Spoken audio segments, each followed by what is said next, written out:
Antes de comenzar, no olvides suscribirte y dejar tu terrorífico like, con eso me ayudas más de lo que crees, ya que puedo seguir trayendo nuevo contenido al canal.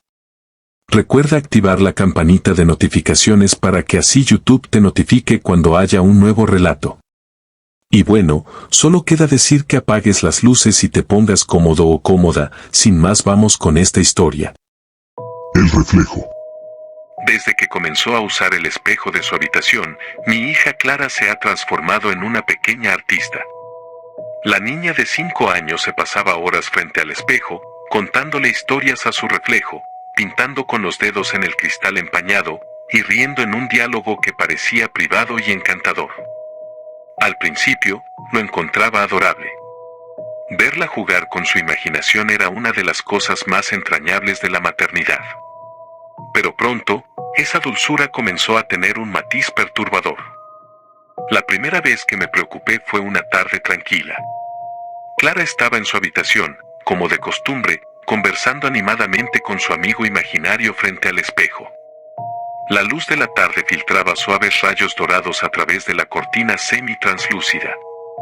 Observé desde la puerta entreabierta cómo se reía y gesticulaba hacia el espejo, su voz suave y juguetona llenando el espacio. Decidí entrar y preguntarle con quién estaba hablando.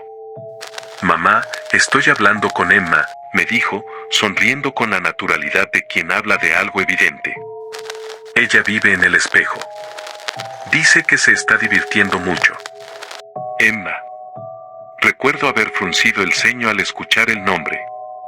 Clara no había mencionado a ninguna Emma antes, pero le resté importancia.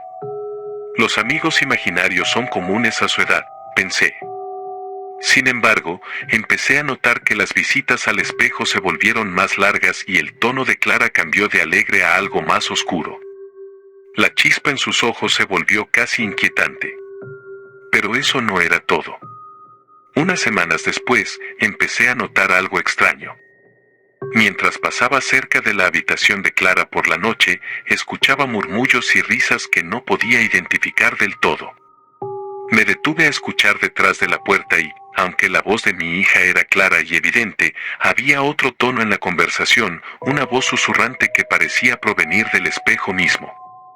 No pude ver nada cuando abrí la puerta, pero la sensación de que algo no estaba bien era palpable.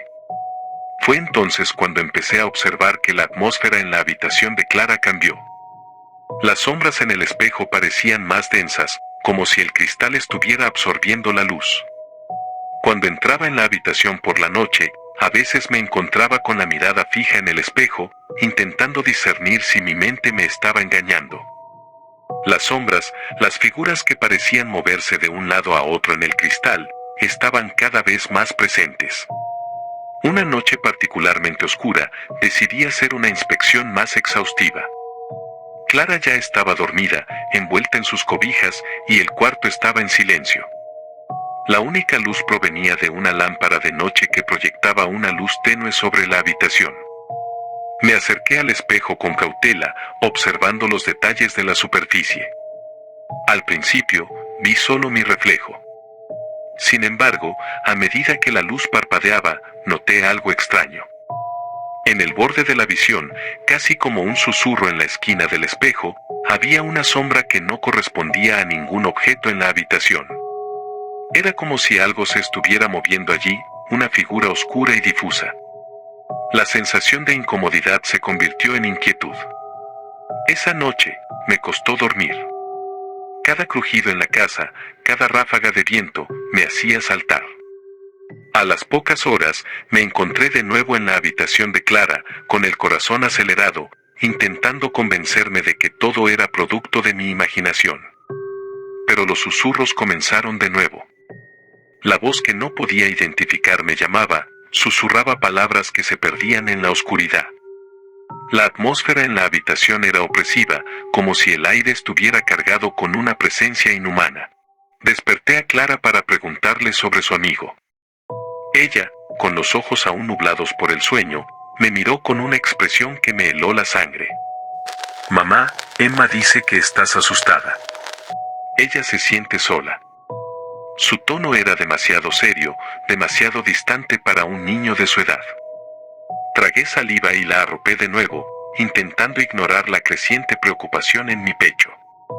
La voz susurrante en el espejo parecía intensificarse, como si estuviera frustrada por no ser escuchada.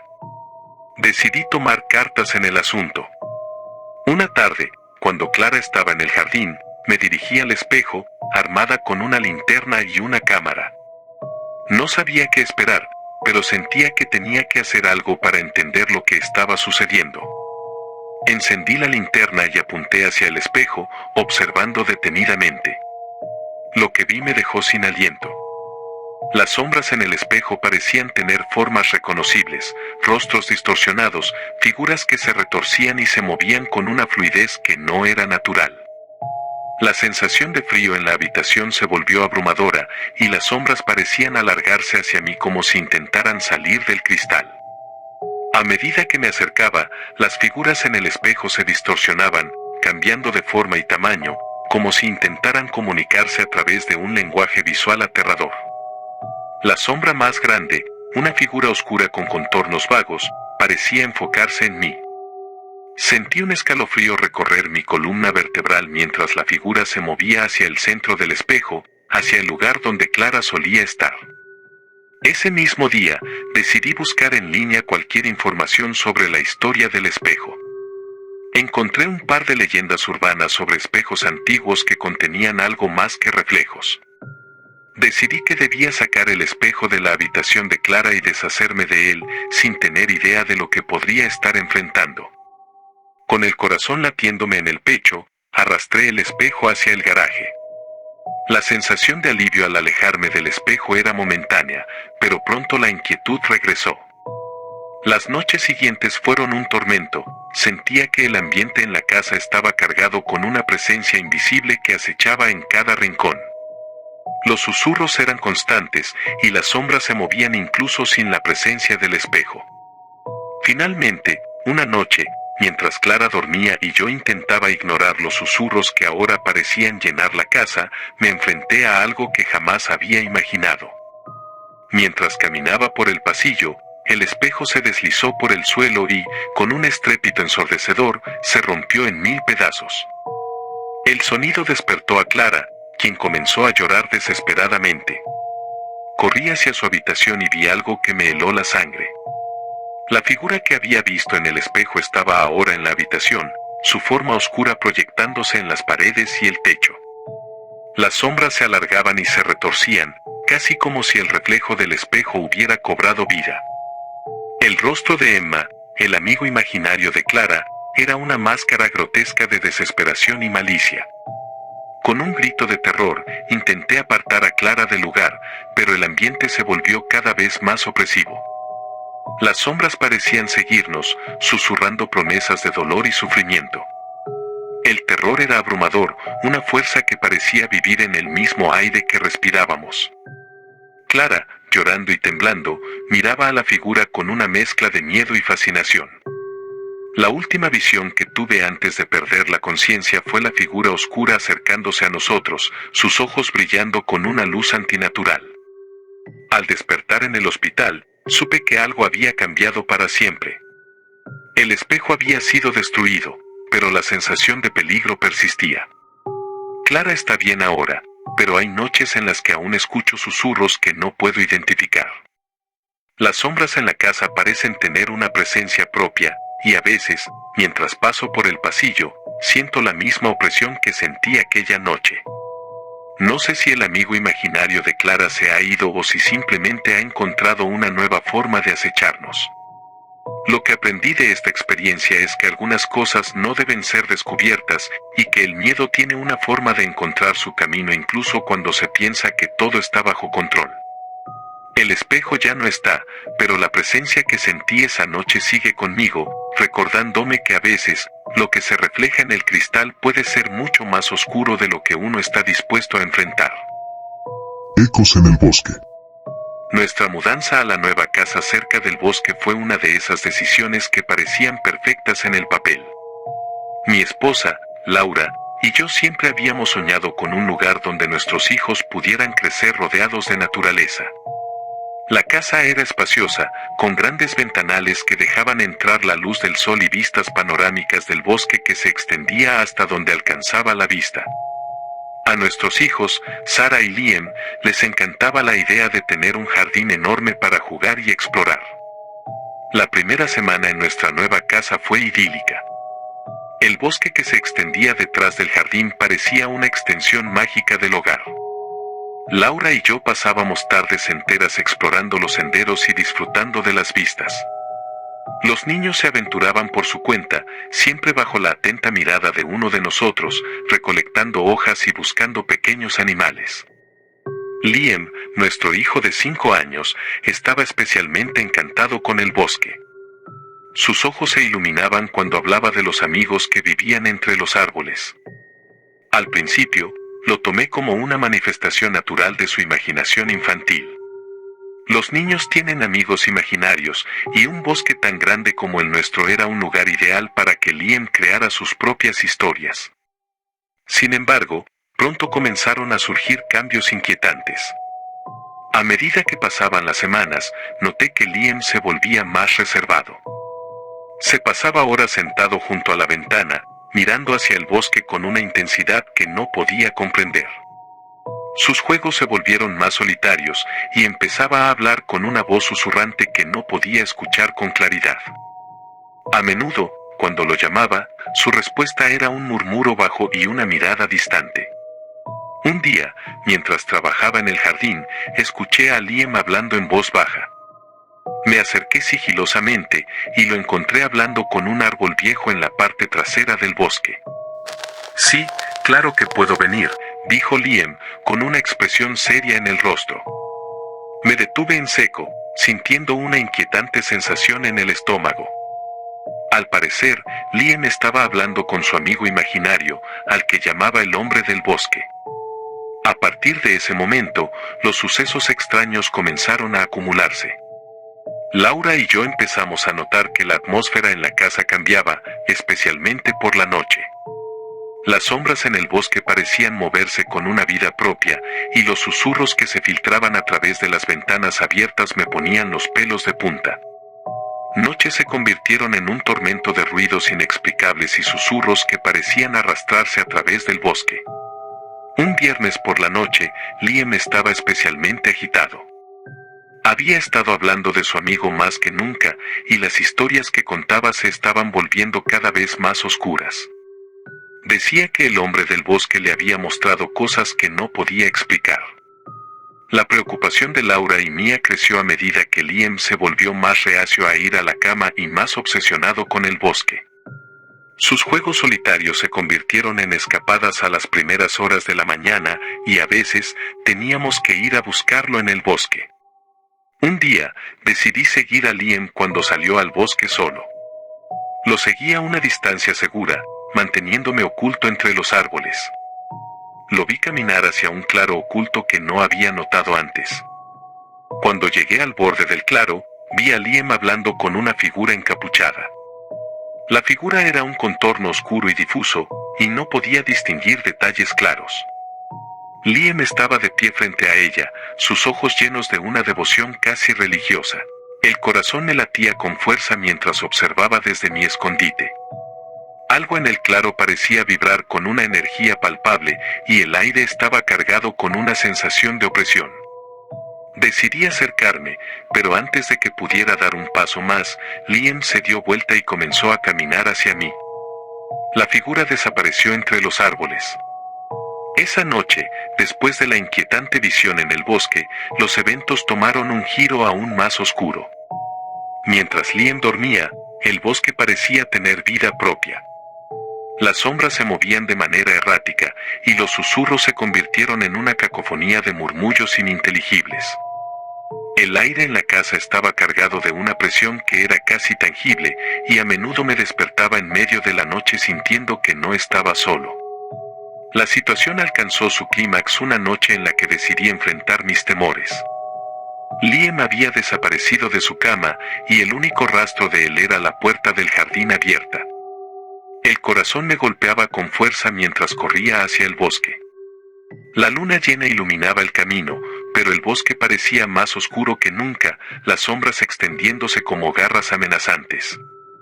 Seguí el sendero hacia el claro oculto, donde había visto a Liam antes. La tensión en el aire era abrumadora, y cada paso que daba parecía resonar con un eco ominoso. Cuando llegué al claro, el hombre del bosque estaba allí nuevamente, su figura difusa y su presencia más opresiva que nunca. Liam estaba de pie frente a él, con una expresión de adoración y sumisión en su rostro. «Liam», grité, mi voz resonando en la noche silenciosa. Liam se volvió lentamente, sus ojos vacíos y sin vida. La figura oscura se movió, y una sombra parecía alargarse hacia mí. El aire se volvió más frío y el ambiente se cargó de una energía palpable de desesperación y terror. La figura del hombre del bosque comenzó a tomar forma, sus ojos resplandecían con una luz antinatural y sus garras se extendían hacia mí. Un grito gutural llenó el claro, y las sombras se arremolinaron a mi alrededor. Intenté tomar a Liam en mis brazos, pero las sombras se lanzaron contra mí, empujándome hacia atrás. La figura oscura parecía ser una manifestación del mismo terror, una entidad que había estado acechando en el bosque y que ahora se había liberado. Con un esfuerzo desesperado, logré arrastrar a Liam fuera del claro, el miedo y la desesperación dándome fuerzas para correr de regreso a la casa. La figura oscura nos seguía, susurros de desesperación y maldición llenando el aire. La sensación de peligro era constante, como si el bosque mismo estuviera enojado por nuestra presencia. Cuando llegamos a la casa, cerré la puerta con un estrépito y me derrumbé en el suelo, agotado y aterrorizado. Liam estaba temblando, sus ojos llenos de lágrimas, pero el hombre del bosque ya no estaba allí. Los susurros se desvanecieron, y el silencio en la casa era casi tan aterrador como el sonido de las voces. Pasaron días antes de que la sensación de inquietud se desvaneciera, pero nunca volvimos a sentirnos cómodos en la casa cerca del bosque. A veces, cuando el viento sopla a través de los árboles, oigo ecos lejanos de susurros y veo sombras moverse en la periferia de mi visión. La presencia del hombre del bosque parece persistir, una sombra en el borde de nuestro hogar, recordándonos que algunas cosas en el bosque no deben ser desenterradas. La casa sigue en pie, y la vida continúa, pero cada vez que veo a Liam mirar hacia el bosque con esa intensidad inquietante, no puedo evitar recordar la figura oscura que acecha en el corazón del bosque, esperando a que alguien más cruce el umbral. Lo que se esconde bajo la cama. Nunca imaginé que una simple noche de insomnio en la habitación de mi hijo pudiera convertirse en una pesadilla tan profunda y desconcertante. Todo comenzó con algo que, en un principio, consideré una manifestación inofensiva de la imaginación infantil, el amigo imaginario de mi hijo, Tomás. Tomás siempre había sido un niño alegre y extrovertido. Solía hablar con entusiasmo de sus amigos imaginarios, pero nunca había mostrado signos de miedo o inquietud. Sin embargo, todo cambió cuando, una noche, empezó a insistir que había algo viviendo bajo su cama. Recuerdo la primera vez que me lo dijo. Estábamos en la habitación preparando a Tomás para dormir, y él se aferraba a mi mano con una expresión de terror en el rostro. «No quiero dormir aquí, mamá. Hay alguien debajo de mi cama». Intenté calmarlo con palabras suaves, convencida de que su miedo era solo un producto de su imaginación activa. Le aseguré que no había nada bajo su cama, y procedí a revisar el espacio bajo la cama, mostrando a Tomás que no había nada allí. Aunque él parecía un poco más tranquilo después de mi inspección, su preocupación no desapareció. Las noches siguientes se volvieron una lucha constante para que se metiera en la cama sin lágrimas y gritos. Los días siguientes, el miedo de Tomás comenzó a manifestarse de maneras extrañas. Empezó a pedir que le dejara una luz encendida durante la noche, algo que nunca había hecho antes. También se quejaba de que no podía dormir porque escuchaba susurros y ruidos debajo de la cama. Su comportamiento se volvió cada vez más errático, se despertaba en medio de la noche, llorando y gritando por el amigo que estaba bajo su cama. Una noche, después de semanas de noches inquietantes, decidí hacer algo que nunca antes había considerado necesario. Tomás estaba en su habitación, acurrucado en la esquina de su cama, temblando de miedo. Me prometí que resolvería el problema de una vez por todas, así que me agaché para mirar debajo de la cama con una linterna en mano. La luz brilló sobre el suelo, revelando solo juguetes y polvo. Sin embargo, mientras examinaba el espacio, sentí un escalofrío recorrer mi espalda. Esa noche, mientras me preparaba para acostarme, el ambiente en la habitación de Tomás se sentía cargado de una energía inquietante. Un silencio opresivo llenaba el aire, interrumpido solo por el ocasional chirrido de la casa.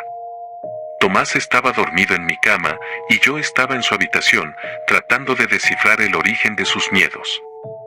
A medida que pasaba la noche, comencé a escuchar ruidos provenientes de la habitación de Tomás. Al principio, era un leve susurro, casi imperceptible, pero luego se convirtió en un arrastrar rítmico que me puso los nervios de punta. Me levanté de la cama y me dirigí a la habitación de Tomás. A medida que me acercaba, el arrastrar se volvió más pronunciado, y el miedo en mi pecho se convirtió en una presión dolorosa. La habitación estaba en silencio cuando entré, y todo parecía en orden. Sin embargo, no podía quitarme la sensación de que algo estaba allí, acechando. Cuando me agaché para revisar debajo de la cama nuevamente, sentí un cambio en el aire, como si la habitación se hubiera vuelto más fría. La linterna que llevaba parpadeó y luego se apagó, dejándome a oscuras. Un estremecimiento recorrió mi cuerpo mientras mi mano rozaba el suelo bajo la cama. El arrastrar se detuvo de repente, y el silencio que siguió fue ensordecedor. Mi corazón latía con fuerza en mi pecho mientras trataba de mantener la calma. Intenté encender mi linterna de nuevo, pero no funcionaba. La oscuridad parecía intensificarse, envolviéndome en un manto de terror. De repente, sentí algo tocar mi mano. Era un contacto frío y pegajoso, y me sacudió de un salto.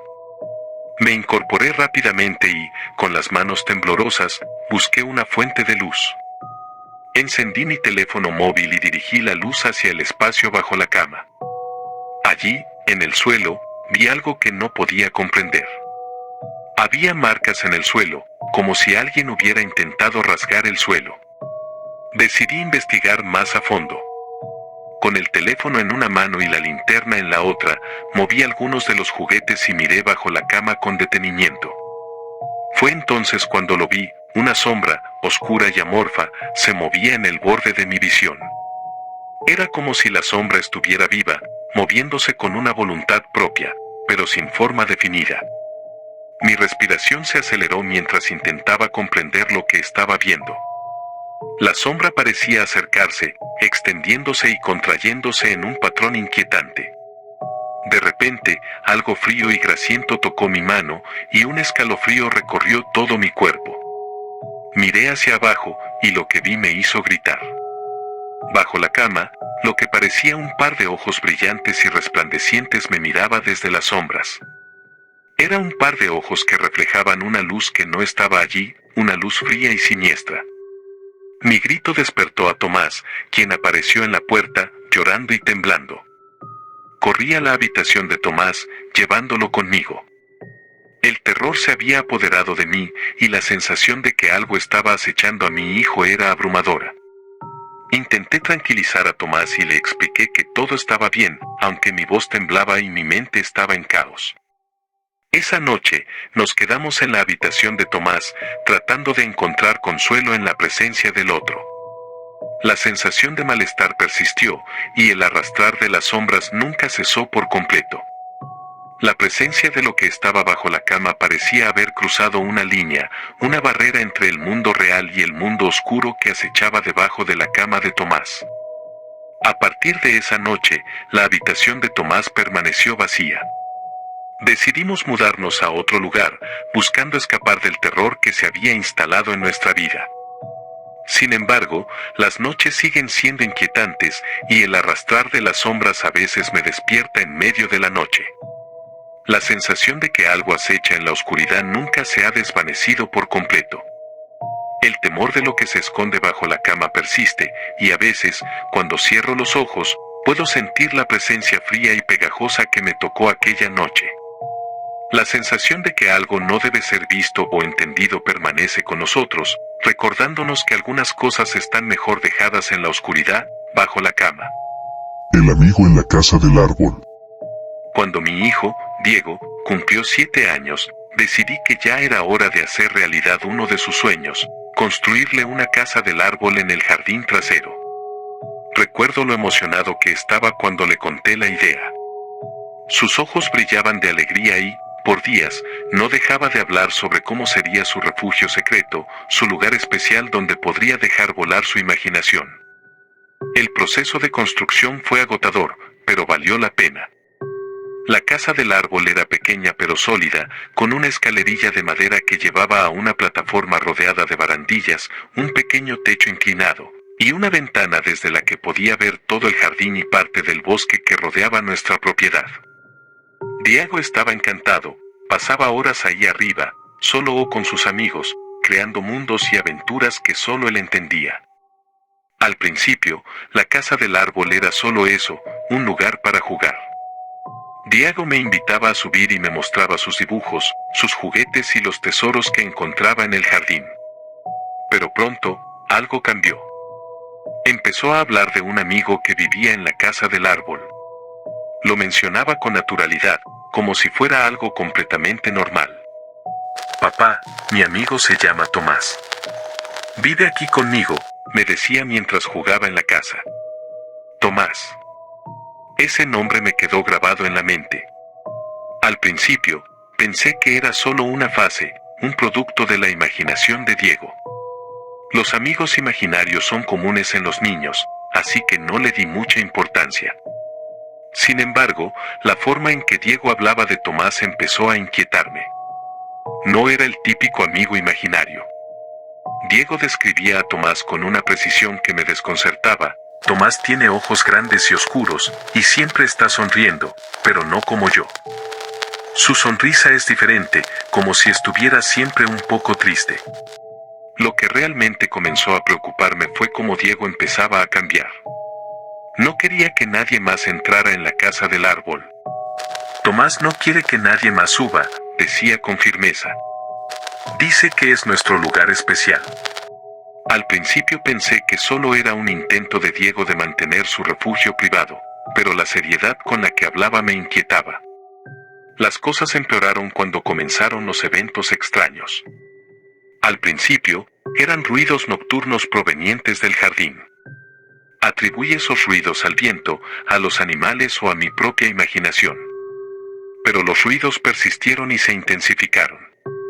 Eran como susurros, murmullos incomprensibles que parecían provenir de la casa del árbol. Una noche, me armé de valor y salí con una linterna. Al acercarme a la casa del árbol, los ruidos cesaron. Inspeccioné el lugar y no encontré nada fuera de lo común, pero la sensación de que algo estaba mal se arraigó en mi mente. Con el tiempo, los cambios en el comportamiento de Diego se hicieron más evidentes. Ya no quería salir de la casa del árbol ni para comer. Pasaba horas allí, incluso bajo la lluvia. A veces lo escuchaba hablar solo, manteniendo largas conversaciones en voz baja, como si estuviera discutiendo algo importante.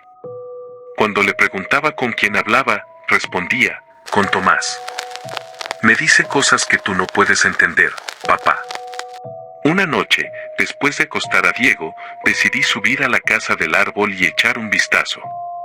Quería entender qué estaba sucediendo, qué era lo que Diego veía o sentía allí arriba. Subí la escalerilla, sintiendo la madera crujir bajo mis pies. La casa estaba en silencio, pero había algo extraño en el aire, una sensación de pesadez que no podía explicar. Al entrar, la primera cosa que noté fue el desorden. Juguetes esparcidos por el suelo, papeles arrugados con dibujos inquietantes, figuras humanas con ojos oscuros y sonrisas torcidas. Mi corazón latía con fuerza mientras recogía uno de los dibujos. Era una representación de Diego y de alguien más, alguien que no era un niño. La figura tenía la misma altura que Diego, pero sus proporciones eran extrañas, sus extremidades demasiado largas, y su rostro, una mera sombra con dos ojos negros que parecían mirarme desde el papel. Sentí una corriente de aire helado que me erizó la piel y de repente la linterna que llevaba se apagó. La oscuridad me envolvió y mi respiración se aceleró. Escuché un crujido, como si alguien más estuviera en la casa del árbol conmigo. Luché por encender la linterna nuevamente, pero no funcionaba. Entonces, una voz suave y susurrante llenó el espacio. «No deberías estar aquí», dijo. «Este es nuestro lugar». El terror me paralizó por un instante. Sabía que debía salir de allí, pero mis piernas no respondían. La voz se hizo más insistente, más cercana. «Vete», repetía una y otra vez. Con un esfuerzo titánico, me obligué a moverme, bajé la escalerilla de un salto y corrí hacia la casa, con la sensación de que algo me seguía de cerca. Esa noche no pude dormir. Cada sonido en la casa me hacía saltar, cada sombra me parecía un presagio. Diego, por otro lado, parecía completamente ajeno al pánico que me consumía. Al día siguiente, intenté hablar con él sobre lo que había sucedido, pero él simplemente sonrió y me dijo: «Tomás no está enfadado contigo, papá. Solo quiere que lo dejes en paz». Decidí que la casa del árbol debía desaparecer. No podía permitir que Diego siguiera yendo allí, no después de lo que había experimentado. Esa tarde, tomé un hacha y me dirigí al jardín. Diego lloraba y suplicaba, diciendo que Tomás se enfadaría mucho si lo hacía, pero no había vuelta atrás. Golpeé la estructura con todas mis fuerzas, pero a cada golpe, sentía una resistencia extraña, como si algo se aferrara a la casa, negándose a dejarla caer. A medida que destruía la casa del árbol, los susurros se hicieron más fuertes, más furiosos. Era como si todo el bosque estuviera enojado conmigo, como si los árboles mismos estuvieran vivos, observándome. Finalmente, la casa del árbol cedió y cayó al suelo con un estruendo. Diego dejó de llorar y me miró con una expresión que nunca había visto en su rostro. «Tomás dice que te odia, papá», murmuró, y luego se dio la vuelta y corrió hacia la casa. Esa noche, los ruidos en el jardín fueron insoportables. Era como si cientos de voces se alzaran en lamento, en cólera. Dormí poco, y cuando lo hice, soñé con la figura del dibujo, mirándome desde la oscuridad. Los días siguientes fueron extraños. Diego se volvió retraído, apenas hablaba conmigo o con su madre. Parecía pasar más tiempo mirando por la ventana, hacia el lugar donde había estado la casa del árbol, como si esperara que algo regresara. Una noche, lo encontré de pie en el jardín, bajo la lluvia, mirando fijamente el montículo de madera rota. Lo llamé, pero no respondió. Me acerqué y, cuando puse mi mano en su hombro, giró su cabeza lentamente hacia mí. Su rostro estaba pálido, sus ojos vacíos, y susurró algo que me heló la sangre. «Tomás dice que no se ha ido, papá. Dice que ahora vive en mí». Me quedé congelado, incapaz de comprender lo que estaba escuchando. Tomás, ese ser que había comenzado como un simple amigo imaginario, había trascendido su forma de fantasía y se había convertido en algo más. Algo que había echado raíces en la mente de mi hijo. Algo que no podía ser fácilmente expulsado o destruido como la casa del árbol. Desde esa noche, Diego ha cambiado irrevocablemente. Ya no es el niño alegre que conocí. Su mirada está vacía, su risa ha desaparecido y apenas habla. Cuando lo hace, sus palabras son extrañas, casi como si no fueran suyas. A veces, en mitad de la noche, lo escucho susurrar en su habitación, hablando en voz baja con alguien que no está allí, o al menos, que no debería estar allí. El terror que siento no se puede describir. He intentado de todo, hablar con psicólogos, buscar ayuda espiritual, incluso mudarnos a otro lugar. Pero nada ha funcionado.